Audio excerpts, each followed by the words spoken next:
Hey everybody, Coach Hughes here from the Be Best You podcast. Again, the idea with this whole thing is that in order to lead others, you can't be a mess, right? You need to be the best version of yourself. So I'm always trying to become a better version of myself. And this idea of working smarter, not harder, I get, but always kind of annoyed me in the sense where was I dumb or was I not smart enough? And what I realized that it's the idea of always working smarter, always work hard too, but work on becoming smarter. And part of it is reading and learning from other thought leaders. And I'm really excited to have on the podcast Laurie Taylor. Hello, Laurie.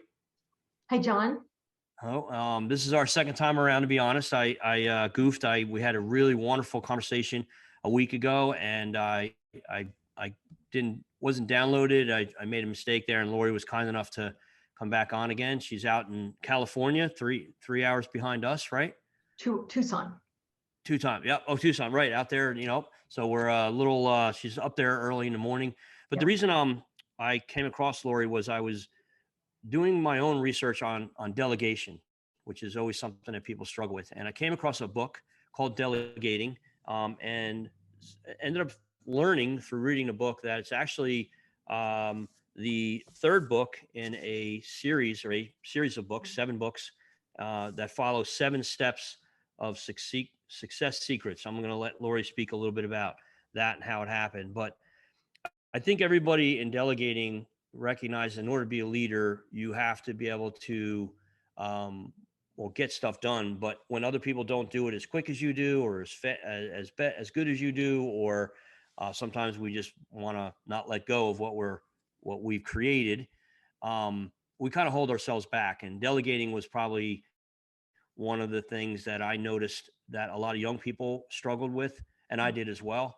And I fell in love with the book, first of all, by the way, and subsequently by the way, I don't have it with me, Laurie, because I brought it to Boston last week, Oh, and I lent it to one of our area directors of the Leadership Week, and he conveniently, yes, there it is. there it is. Okay, the Art of Delegation, and if you load, letting go, and Yep, the art of letting he go. has Sorry. my book, so I'm Yep. gonna be hawking him down to get my book back.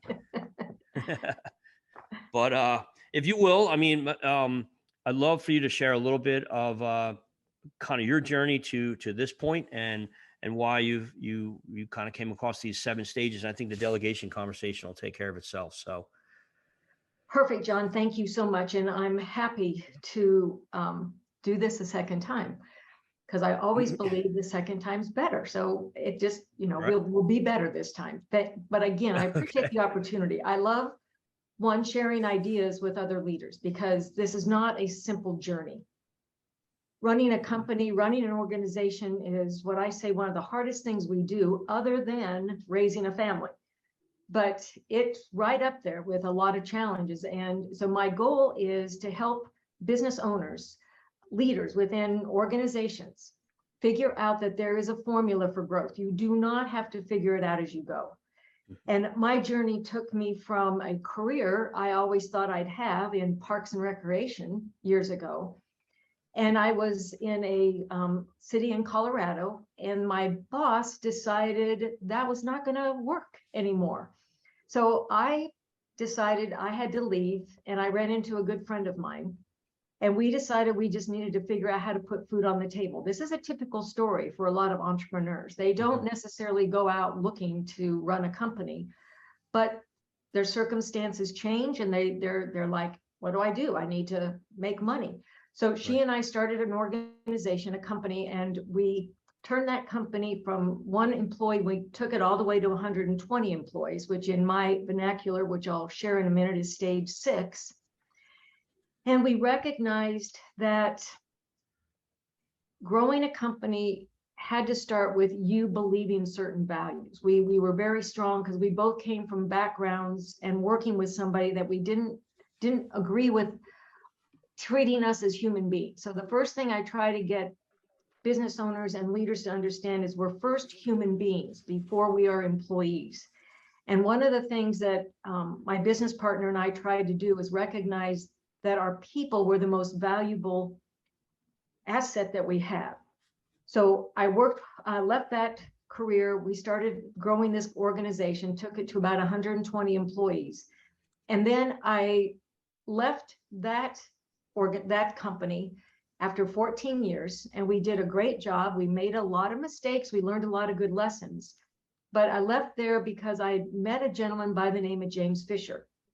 And Fisher found us because we were a fast-growing company with fewer than 500 employees. And Fisher's research was designed to help people understand how small businesses grew. Back then, it was all about corporations. It was Jim Collins, Peter Drucker. So there wasn't anybody writing about the small business. And Fisher went out on a research study with over 650 successful companies to find out why they were thriving, why they were successful. We were one of those that he interviewed. And John, it was so funny when he sat across from me at my desk in 15 minutes. He knew more about what was going on in my company than I did. It was, and yeah, I joke about it today. I go, I wasn't like happy. Well, thanks for sharing all that knowledge and making me feel like I don't know what I'm doing, which was not his intent. But what I recognized is he was saying to me, Laurie, by my model, you're a stage 6 company. You have between 58 and 95 and 160 employees. So, but you're acting like a stage 4 company. Because one of the things that I discovered in this research is sometimes we don't get done what we should have gotten done in an earlier stage of growth.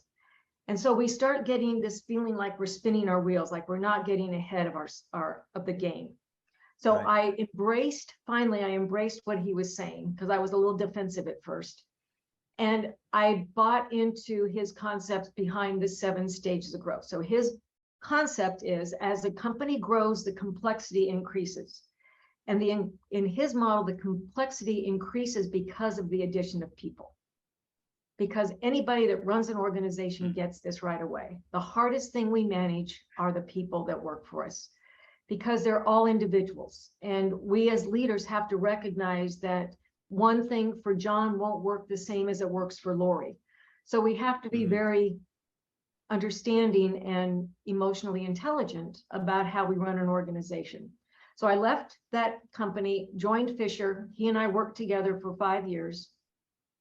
And I went to school on his model. And then in 2006, I left him and we broke up as a company, still very amicably. And then I started Flashpoint, which is the company I run today. And my goal today is to work with business owners to help them, again, recognize that there are these 7 distinct stages of growth. And if you understand what stage of growth you're in based on the number of employees, there's different things you can glean from the model that help you stay ahead of what I call your growth curve. So that's what I do today, John. And I also certify other business owners on this model. So there's because my belief is this is such a helpful model, I want to get it out to as many companies as possible. So that's kind of how I got where I am today. No, and I would promote it. And like I said, when I found it, and then what I also like is what you did was, part of the reflection part is, so this gentleman, James, came in and he made some observations of where you were in your company, which is what you actually built. Whereas a series, almost every book has some evaluations and some assessments, and you do a lot of probing questions in there, which make you, instead of you giving us the answers, lots of times through your questions, we're now answering our own questions, which I think is a benefit of how you design this.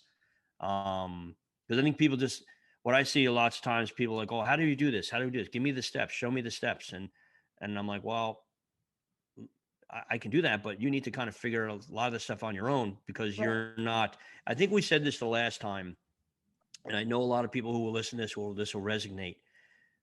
I could be talking to one person I work with and they can have, let's say, 2 teams, 2 restaurants, or I could be talking to somebody else and they can have 15.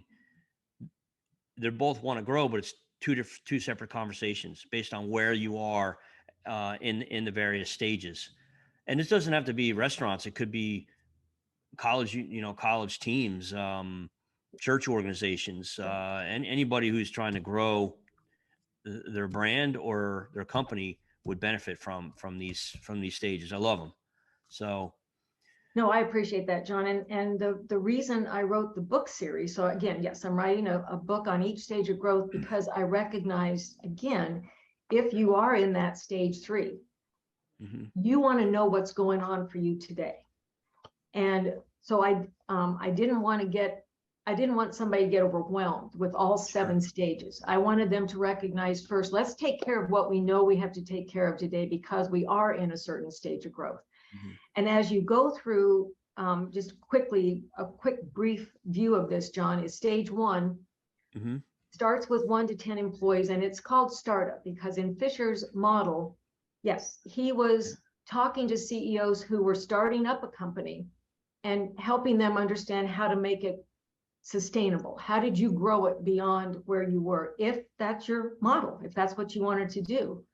So the startup book helps companies that have 1 to 10 employees recognize what are the most important things for you to do today. And in Fisher's research, he came up with 27 different business challenges. Just 27. I joke about this all the time. But nobody can focus on 27 challenges. So each stage of growth has the 5 challenges that are most important for you to focus on at that stage of growth. So my book series highlights those 5 challenges and walks you through. In this case, I do give you some ideas of exercises you can do to incorporate to help you address those challenges. But we also talk about the hidden agents. And in each stage of growth, there's what we call hidden agents. And these are things that lie beneath the surface of your organization, John. They're not obvious. And you'll get this right away. Sometimes we chase around surface issues. Okay, we go, oh, we have a problem hiring people. Well, if we dug a little deeper, if we got to the root cause of that issue, it may not be hiring quality people. It may get down to the point that we don't really know what a good hire looks like. So when we hire, we're not getting the person we thought we were going to get because we weren't clear in what we wanted. So the hidden agents force the organizations to look beneath the surface of what's going on in order to address the right issue. We spend a lot of energy and a lot of money chasing issues that we think we solved, and then 3 weeks later, they pop back up because we didn't address it at the root cause. Yeah, with that being said, so one of the things I teach or I talk about is, at this point where I'm working with, everybody knows what they do. They know how they do it. They know where they do it. They know what they do it with. They're fuzzy on the why, but the who is the most important piece. Yet you can't know the who unless you know all those questions. The where, when, and then today actually I'm teaching a class this morning, and we talked. I just left to come up here, and the last 2 things I left them with is, one is you need to know the traits and behaviors of the people you want on your team that support your values. So those are the 2 pieces of homework that they have today is, who is this person you want on your team? And I said, not just a finger, I want the whole body. There you go. Good. And then the second thing is the values, and those traits and behaviors will support those values. And if you can, that's something that's super important. It doesn't get a lot of attention because, one, I don't think it's quantifiable, where culture and values is something that companies say they know will make them more valuable, but then most say they don't know where they feel like their values could be improved upon. But then when it comes time to putting money to it, you say, oh, it's going to take you 3 days to be able to do this. They say, can we do it in half a day? So how important is it in stage 1, which is the most important stage, to really have a set of core values to kind of start you off? I think it's critical. And sometimes I run into stage 6 organizations, John, that haven't articulated their values. The CEO believes they have them, but they're not written down, they're not identified, they're not quantified. So in stage 1, absolutely. And it's really up to the business owner, the founder, to start that process. It's you want to build your organization around the things you care about. And so it's really up to that CEO in that very early stage of growth to say, I care about integrity, and here's how I define integrity. I care about collaboration. Here's how I define collaboration. What that does, and you know this sets the behaviors of the people we hire. You know, I always would say to the group that I was responsible for, if you guys are going to make decisions, every single day, there's going to be decisions you have to make. As long as you make those decisions and you follow our core values, if that decision lands within our core values, it's golden. It may not have been the same decision I made, but I won't question it, because you did it for the right reason. And that helps people. You know, our employees show up every day and they need direction, John. They don't need to be babysat. They don't need to be micromanaged, but they need direction. They want direction. They want to know what you expect from them. They want to know when you met that expectation, right? So the whole issue of values, I believe, is as important, if not rising a little higher than even vision and mission. I think vision and mission are important because it helps the employees understand the why. Why are we here? Why am I doing what I'm doing every day? And there's got to be a bigger reason than just to make money, because that's not the employee's world. Definitely in the business owner's world, but the employees want to come and believe that there's something bigger that the company is striving to become. And so that the vision is important. So when James came and spoke to your company, you had the 100 or so employees. Yep. When somebody is looking at, maybe they're in the growth 6 where they have the 9 and they don't have the core values, it's not too late, right? I mean, just because you don't have your core values, what's a good piece of advice to be able to not beat yourself up, but go back and say, hey, and then how do we get those core values out to more people? There's never a bad time to start your core values. Okay. The reality that hit for us is we had put some together early on, but there was like 12 of them. Okay. And when we got bigger, my business partner and I came up with them. As you grow, John, it's important that you start just evaluating. Let's go back and look at them. And now you want to get your leadership team involved. You may want to pull in some of your core key managers to say, this is where we were. Is that still true? Or do you guys think there's some other key values that you believe we should embrace, and why? So we can later on, in later stages of growth, you can absolutely bring the group back into the conversation. And, you know, I recommend 5 or 6. I want to keep it where it's memorable. And if somebody asks somebody, what are your core values? It's not hard for them to say, well, we care about A, B, C, D, and E. You know, we know what they are. So it's never too late. And when I see, the other thing that we have to do though, John, is we have to make them a part of the conversation. You know, every day, somehow you have to, as a leader, as a CEO, as a manager, you have to continue to incorporate the conversation around the core values. What did you do last week, Jerry, that helped you, support the core values of the company? You can have that conversation in a one-on-one with the employee and their manager. You can talk about that at the company meetings. You know, does anybody have an example of when we really kicked it out of the ballpark by using one of our values and we really helped a customer out? Those are conversations we should be having all the time with our folks, and we don't do it as often as we could.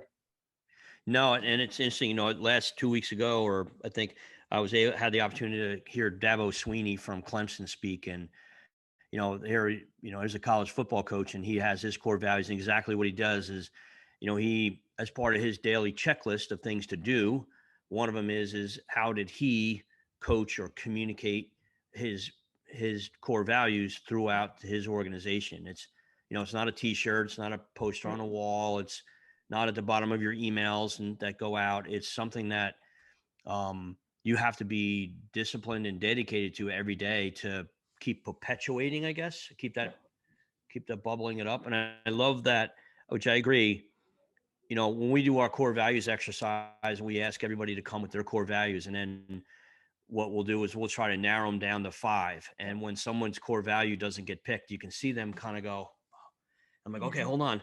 Just because your core value didn't make it up on the wall doesn't mean it's not part of that person. That's right.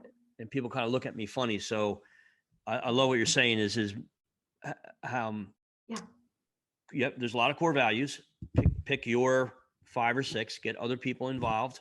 And then, try to communicate them every day. And I think that's something that I'm trying to coach to a lot of people here, right now. And a lot of them are buying in because they really see the value in it themselves. Well, and I want to just touch on that a minute, because you're absolutely right, John. First of all, I grew up with different values than you did.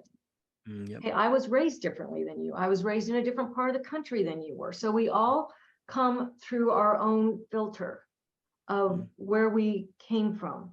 So I never said to my employees, you don't get to have your core values. You only get to have ours. What I said is, as an organization, these are our core values. They're not superseding or taking yours away. I want you to come to the table every day as the best human being you can come to the table as. And that's because you were brought up a certain way. Yeah. So I valued and respected everybody's place. But from an organizational perspective, it's like, you got to embrace these, because that helps us as a team understand how we're going to behave together. So again, very good point. It's not, they're not yours. You didn't get to have yours. No, we just want you to agree. And there's so much overlap too, John. Sometimes when I'm doing that core value exercise, we might pick integrity and somebody didn't get to pick teamwork. Maybe teamwork didn't make it. Can we incorporate teamwork in the integrity value? So there's always ways to, bring other conversations into those core values. Now, in my discussion this past week, when I was speaking to some people about your books here, one of the conversations came up, and that's why I'm staying. As I said, he said, "Well, what happens if I have more employees, but I'm at stage 1?"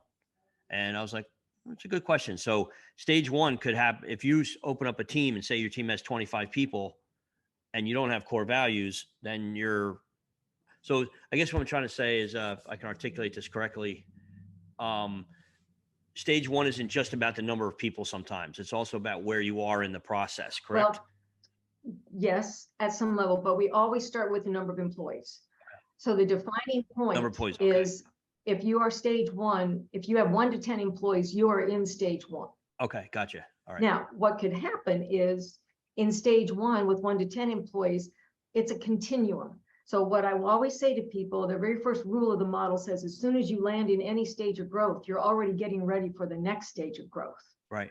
So if you are stage 1 and you look at the hidden agents and the challenges that are showing up in stage 1 and you've nailed them, you're golden. Right. Then you start looking ahead and seeing, well, what's coming down the pike for me for stage 2? So what are the things I need to be focused on when I get into the next stage of growth?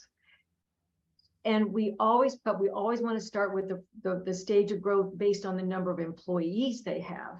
Okay. But then the second rule we talked about a little bit last time too is, what you don't get done in any stage of growth doesn't go away. Okay, so as Fisher identified us, we were stage 6, but we were acting like stage 4 because we didn't know the model then, but we weren't focused on the things we should have been focused on in stage 4.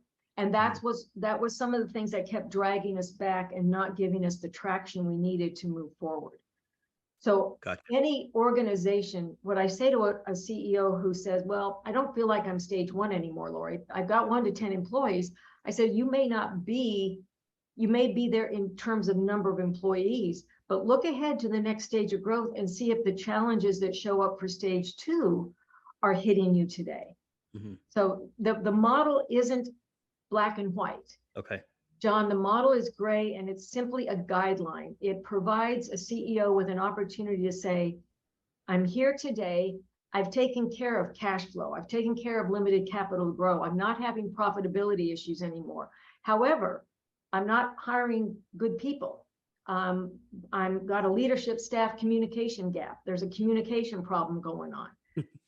So because there's 27 challenges, you will hit all 27 of those challenges as you grow. Trust me, Right. all of those 27 challenges you will experience. And what the model is just saying, don't try to swallow the whole elephant. Right. Take them in bits and pieces so that you can focus on the right things at the right time. And in processes like this, if you get to stage and if you're at stage 4 and you're operating at stage 4, but you don't maintain what got you there, how easy is it to slip back? It is, it's very easy. And that's why, again, the model says, let's make sure that we've addressed, like in stage 3, the delegation stage, which we talked a little bit about. So stage 3 is also the first time the company becomes CEO centric. Stage 1 and stage 2, it's all, enterprise centric. In stage 1 and stage 2, it's CEO centric. It's all about the CEO. It's their energy, their passion, their vision that started the company up and got them through. Yeah. I hope some of the people are listening to this, because and there's nothing wrong with that, right? I mean, that's just kind of the nature of, That's the nature of stage 1 and stage 2. It's stage 1 is startup. Stage 2 is called ramp up, 11 to 19 employees. So stage 2, you're not about survival anymore. You've made it through that very difficult startup stage. And now it's all about maintaining and improving profitability, building on that top line revenue. And so it's still CEO centric. CEO's probably still making all the decisions or most of the decisions. Now comes to stage 3, delegation. And what I say, the names of each stage of growth, John, are so important because they set the tone for everything that happens in that stage of growth. Yeah. So delegation, stage 3, company now moves to enterprise centric because there's now 20 to 34 employees. There's no way that CEO can continue to make all the decisions, hire all the people, manage all the people. So that's why we call it delegation, and it's time to let go in order to let the company grow. And you're right, delegation is tough. It's and my book tries to point out what you should delegate, how you should delegate, what you shouldn't delegate. There are things there's no way a leader, a CEO of a company should delegate. We just need to be aware of the difference of what they should delegate, when they should delegate, how you delegate. It's not easy. So each stage of growth takes you into, the name identifies what you need to be aware of. And also the model has what I call the 3 gates of focus, John, and there's the people gate, the process gate, and the profit gate. And each gate will hit every issue that's going to be a part of your company. It's either going to be a people issue, a process issue, or a profit revenue issue. So in stage 3, the top gate of focus, because it's called delegation, is people. Yeah. So now we've got to focus on all the people issues. People issues show up under delegation because that CEO now has to make sure they're hiring people that can fit into those new roles and responsibilities. Right. Little divisions or departments are starting to creep in. And that CEO needs to make sure that they're either bringing people up from inside the organization or looking outside and saying, now that I know better what we need in terms of talent and skill, I need to go hire that talent and skill. And maybe I can't home grow it. Maybe it's not something I have around me today. Maybe the folks that I've got around me today, they're great at certain things, but they're not able to do this. Sure. So then we go in from delegation, we go to stage 4, which is called professional. Yeah. And now we've got anywhere from 35 to 57 employees. And the reason it's called professional is because we learned in stage 3 that we're starting to build departments. Now we want to hire or train professional managers to manage those different departments that are growing up.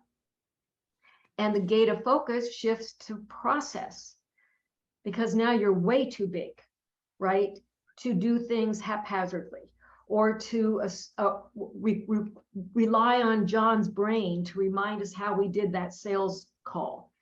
Now we need to put in place actually written processes and procedures that help the company grow more professionally, right? So there's, again, each stage of growth has a specific name that helps the CEO go bing, bing, bing.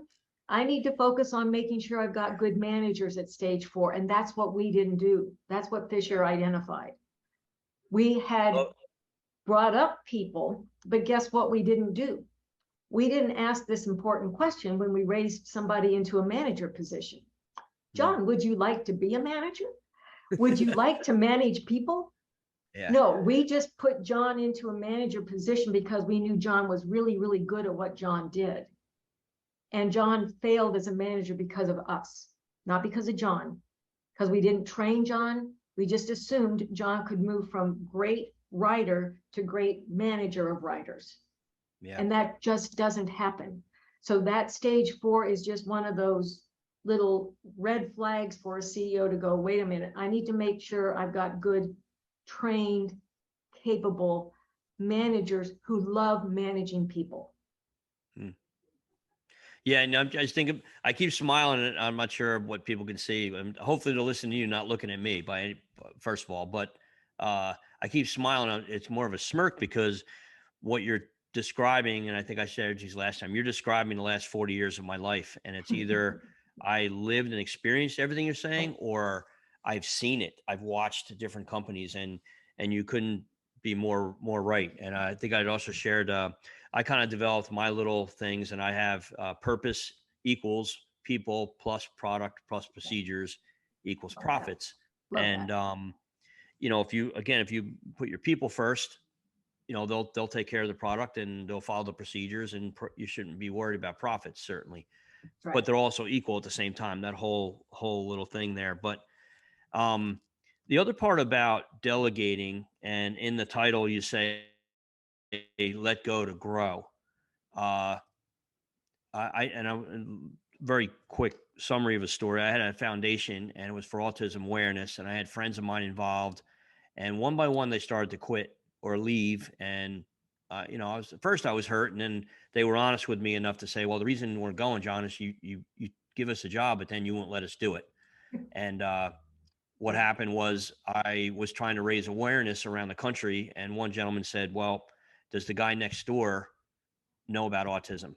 And it struck me. That was an aha moment in my life. But even now, I've worked on so much stuff. I've created so much content.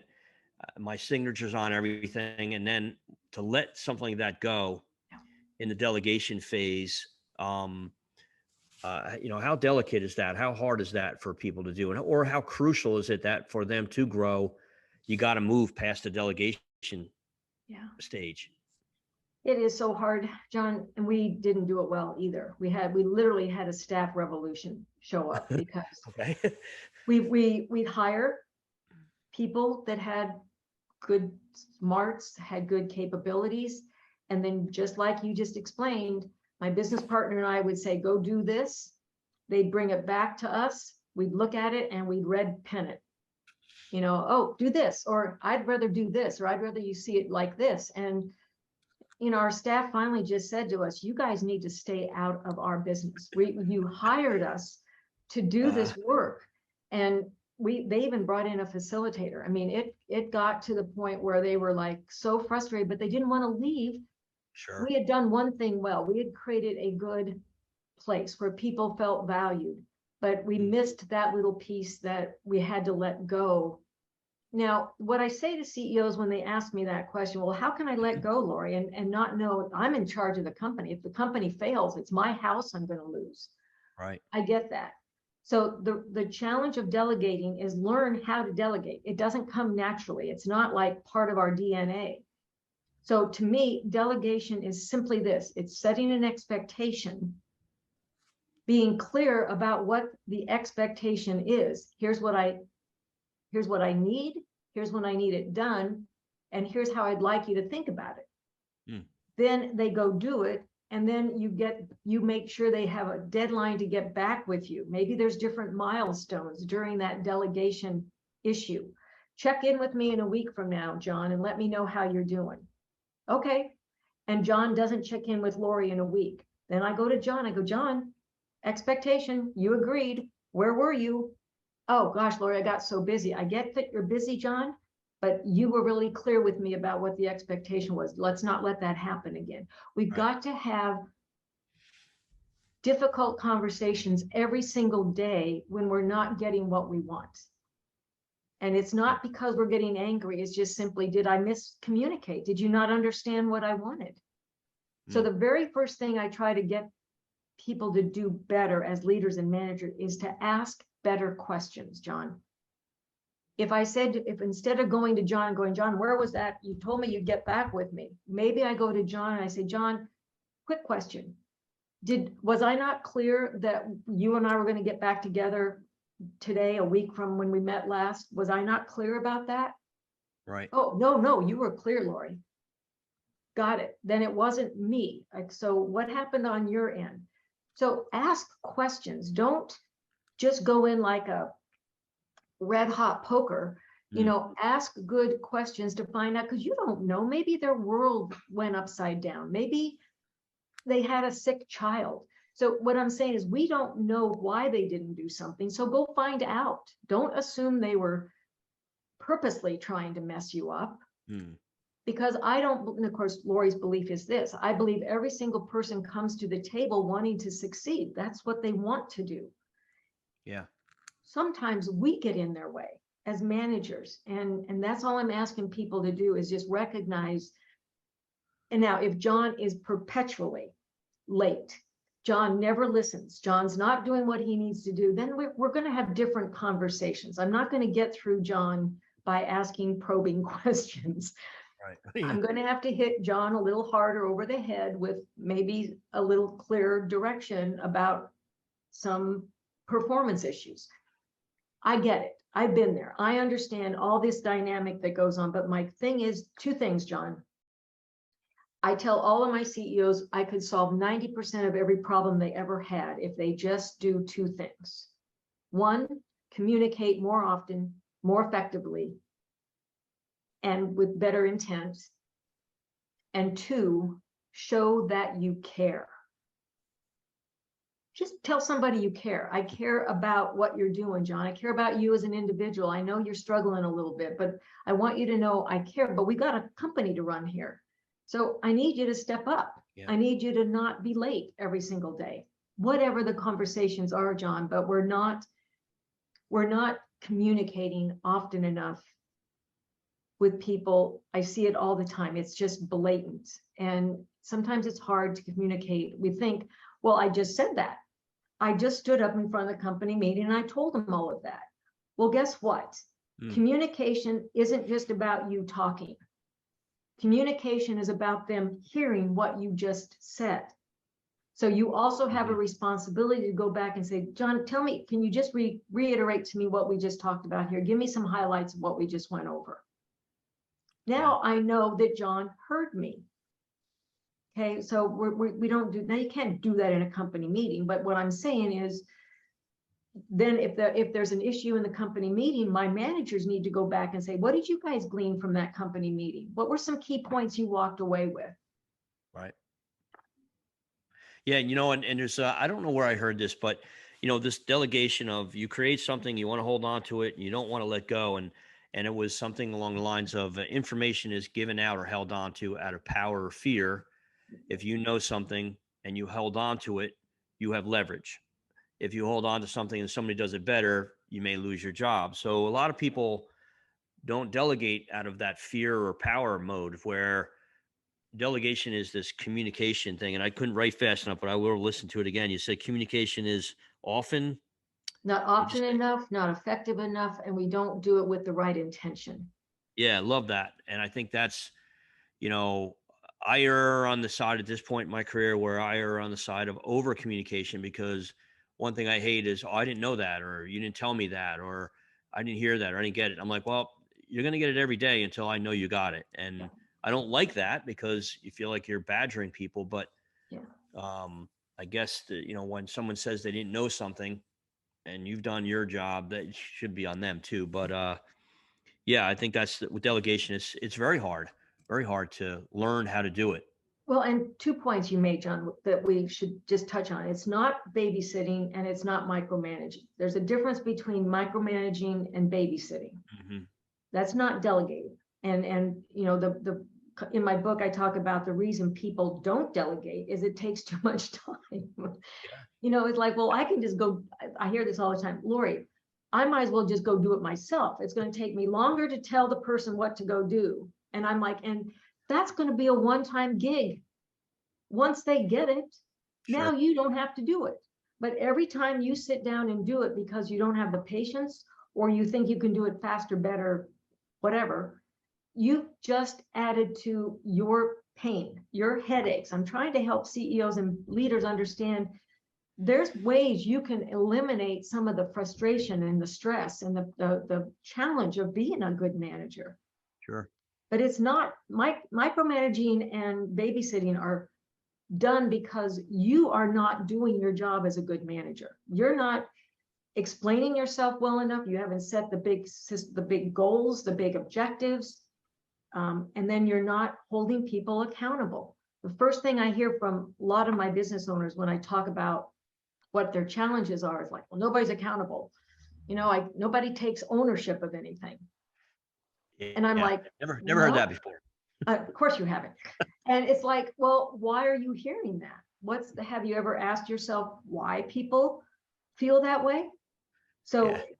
you know, this is a big subject, John. I appreciate you honing in on it, because I think of anything that we don't learn as we run a company is this thing called delegation, because you're right, it's ours. We've done it all the time. We know it better than anybody. Yeah. And Well, that's if you just look around, the room, a lot of the big part, not, the audience is pretty wide, but you get a lot of young people who, like I said, have worked really hard to get to where they are. Maybe they had some college, most of them don't. And there's nothing wrong with that. No. And then they are way position of responsibility, is position of leadership. And then they're being asked to lead. And they learn by making mistakes and stubbing their toe, which everyone needs to learn that way. But we always want them to make less mistakes and learn in a shorter amount of time and make more money on that end. And part of it is just this, in sports, I'll say, if you're on a basketball team and you're the point guard, you can't play center. And they all say no. I said, then stop playing center. Yeah. And they look at me kind of funny, but I'm like, okay, you can't do everything. You have to let go to grow. You have to learn how to delegate. And I love that, because it isn't micromanaging. Delegating isn't telling somebody what to do. There's a process to it. And I think that's what I love in your book. You lay it out. It's not something you're like, oh, delegating, I know it, I can feel it. But what you put in here are steps that somebody can follow, sequential steps that you can follow that will get you closer to the goal of being a better delegator.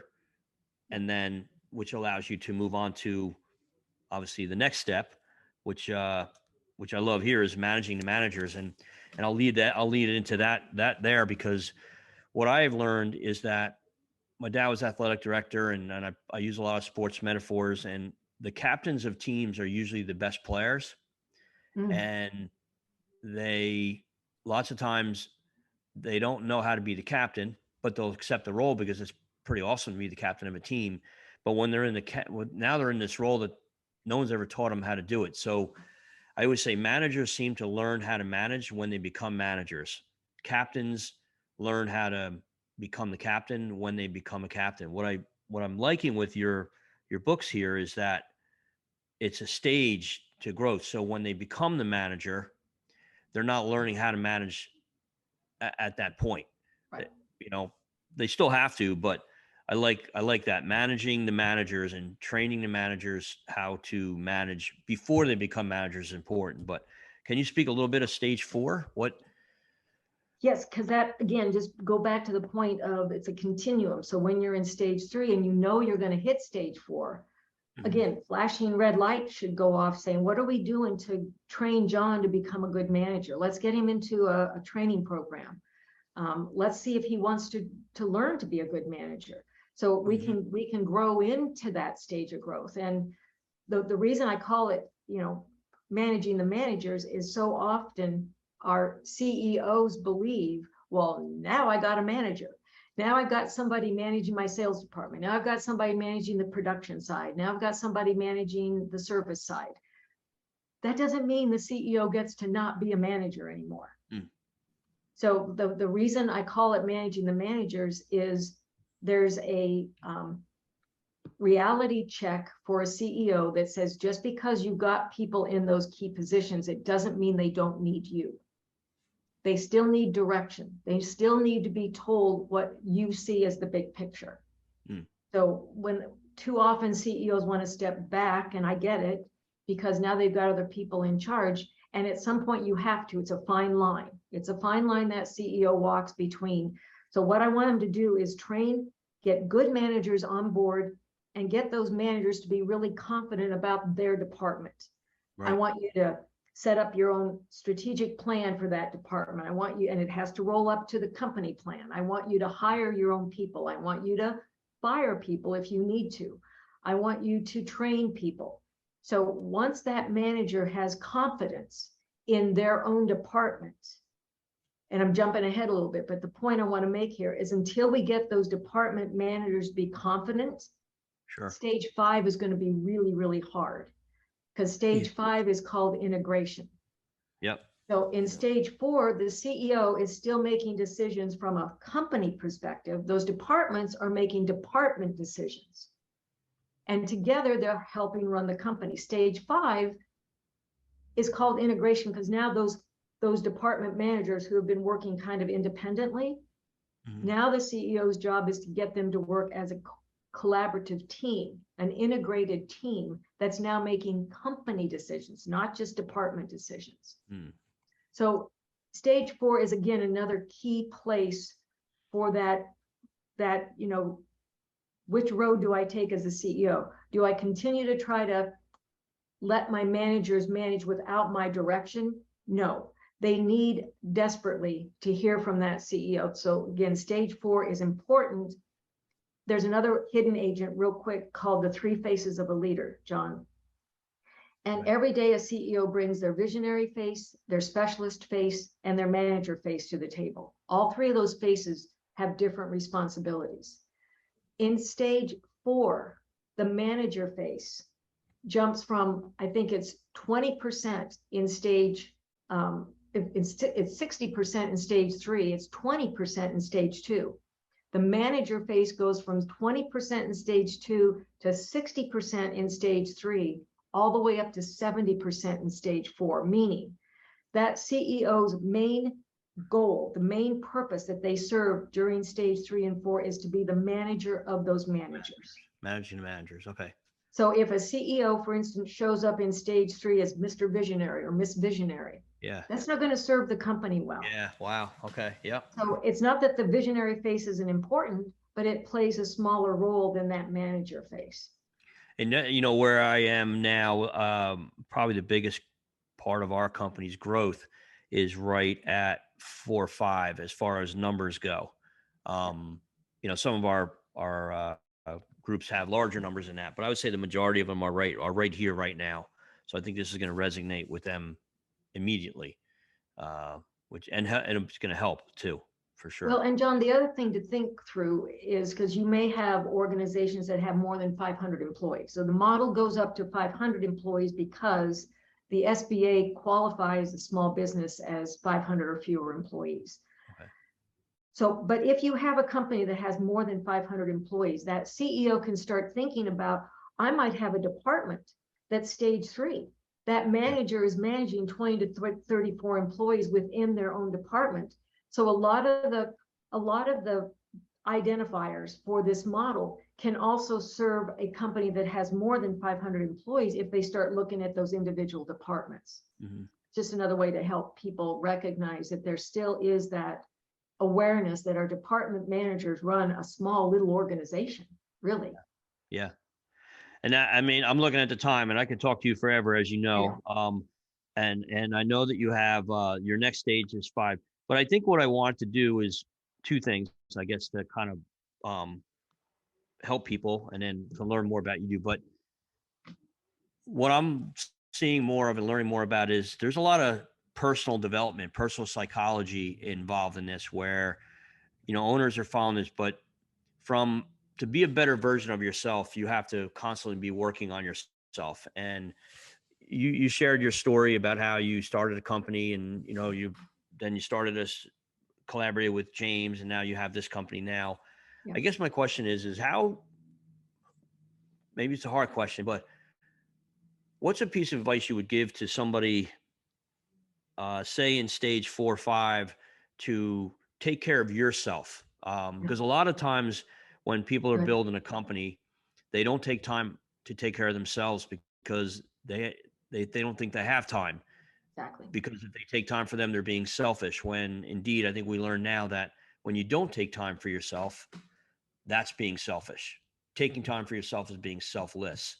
So in all these processes, what would piece of advice would you give a business owner, an entrepreneur, a leader of a team? What's something that they need to do to be fresh, Yeah. to really engage in this, not just go through the steps, but be emotionally involved and fresh to take it? What's in today's world? It's a big question there. I know. I think the word that popped in my mind was trust, Mhm. John, because when we, and again, it's not an easy, you don't get trust, you earn trust. But for a CEO or manager, as they build their team, if they don't trust the team, then they might as well just not have a team. That was And very when, good. I just asked a very confusing question, and you actually nailed it right there, because I felt that. I felt like a chill, literally, because you're 1,000% right, and I've seen that firsthand, um, how that plays in. So, but go ahead. I'm sorry. no, but if you don't trust your people, of course you're going to work every hour of every day, every weekend, because you're checking in on them, or you're freaking out that something isn't going to get done the way you want it done. So the only way of an owner, a CEO, because it really hits the owners and the CEOs more, for them to be able to take Yeah. that weekend off or go home at 5 o'clock instead of 10 o'clock at night, is to trust in your people. And they have to earn that trust, and you have to help them learn what trust looks like. It goes back to delegation. I was If just gonna I'm say, it goes giving, both ways, right? yeah, if I'm giving you something to do, John, and you can't do it, how can I trust you to be a part of my team? How can I? So, but John has to understand where he disappointed Laurie. What did I not do? Yeah. Well, when I asked you to get me that report last week, you just blew it off.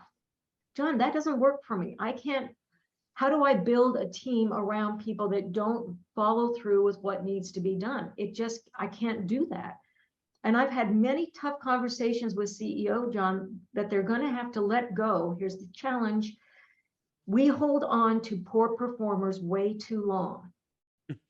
And we do that because we're human. Oh, they've been with us so long, and they started with us, and I did the same thing. But when your company outgrows your people, Mm. that's when you start working 400 more hours a week. So it's not an easy answer. It's not an easy issue. But boy, if we don't trust the people that you have around you, you might as well just call it a day. I see another book in there for you. Stay 0.5 is to trust, Yeah. but it is true. Not just that. It's marriages, uh, Oh, with your totally. children. Yep. Um, and I find too that a lot of this stuff is geared towards maybe a business, an organization, or a team. But the more I do this, it's about relationships. I love how you started off with, I always say, hey, look, we're in the, I'll ask people, what a business are we in? And they'll tell me, and I'll say, well, we're in the people business, we're in the relationship Yeah. building business, and we're in the trust business. And, um, you know, it's a lot easier said than done. And, but companies are doing it and organizations are doing it. So how I am an unpaid solicitor of your material. I know hopefully we're gonna be able to do something together. I think hopefully you get in touch with a couple people from my company. But and you will be hearing from 2 or 3 people here recently that I connected with. Now that I have this hopefully this podcast, it has been recording the whole time, and I will let you know when it finally downloads, and Good. I'm going to send this out. But so what's the best place for somebody to learn about your material, and get in touch with you so they can get some Sure. And content? I appreciate you being so positive about my books and stuff, John. Thank you. No problem. You can reach me at Laurie, Laurie, at igniteyourbiz.com. That's my email address. I have a website called igniteyourbiz.com. It's going under construction, so it's not as good as it can be. However, there's still some good articles on there that talk about the different stages, goes through each stage of growth and talks about it. So they can just reach out to me. I'm happy to answer any questions they have. I'm a believer that there's not one answer to every problem. I offer one, and my model has worked. Just curious, I said this last time, it just blows my mind, John, that this model is in 11 different countries. Yeah. So it's not just United States focused, which it's where the research was done, but it resonates all over the world, which is amazing to me. So it's a formula for growth. And that's why I'm such a believer in it. And that's why I have so many other growth curve specialists out there promoting the same concepts. My goal is to not have business owners feel that they can't grow their company successfully. We need more small businesses succeeding in this company, because they are the economic engine that drives this economy. And I can tell you, personally, part of it is why I've worked this many years, and I got to a point in my life where why don't I just create my own 7 steps or 6 steps or 9 steps, and I have my processes in place, and I can, and Absolutely. then, but what I would tell people is that if you want to grow, sometimes you're spending time doing that when there's something as good or maybe better is already in place. And I think a lot of people are maybe a little afraid, not afraid, but reluctant to go out and bring a third party person in to provide that roadmap to people. And I think that, I know firsthand that while I want to do it myself, sometimes you need somebody else to provide you that roadmap, to give you direction. It's okay to ask, guys. It's okay to ask for directions. It is, and that's one of those other things that will help a CEO be able to step back and breathe a little easier. Yeah, because they've got somebody else on their side watching over their shoulder, saying, "Hey, let's not go there. Let me suggest another option for you." right. So yeah, we're not perfect. We need help. So you have the books, you have the consulting, and then you're also training and certifying other people around the country to actually teach your material, right? Correct. Yeah. So there's lots of different ways that somebody can learn more about what you guys are doing. So again, I appreciate you coming back on again, and I hope that we can stay in touch somehow, some way, and stay connected. And I would strongly recommend that you guys check out Laurie's material, and I appreciate it. Thank you very much. Thank you, John. I appreciate you having me on. All right, no problems. Thank you. Well, this is another episode, a great episode here. Hopefully you guys will enjoy it. Be Best You podcast. Again, be best version of yourself. That's when people are going to start to follow you. And trust. I think that's really important to understand, to be a good leader. So thank you again, and we'll see you guys next episode.